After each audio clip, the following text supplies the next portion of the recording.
কারো ক্ষতি করব এই ভাবনা আমার ভিতরে নাই। কারণ আমার যারা ক্ষতি করে তার জন্য আমি কখনোই প্রতিশোধ নেওয়ার জন্য চেষ্টাও করব না।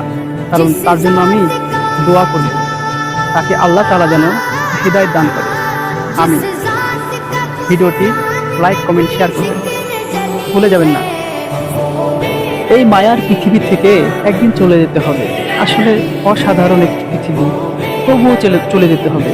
কেননা যাই থাকার কথা সেই তো নয় দুনিয়া, সেই হলো আমাদের হযরত মুহাম্মদ সাল্লাল্লাহু আলাইহি সাল্লাম, যার জন্য দুনিয়া সৃষ্টি। সেই যখন নাই, সবাই কেন রবে? চলে যেতে হবে। যতই আফসোস করো লাভ হবে না। ভিডিওটি শেয়ার করো, কমেন্ট করো কেমন হয়েছে।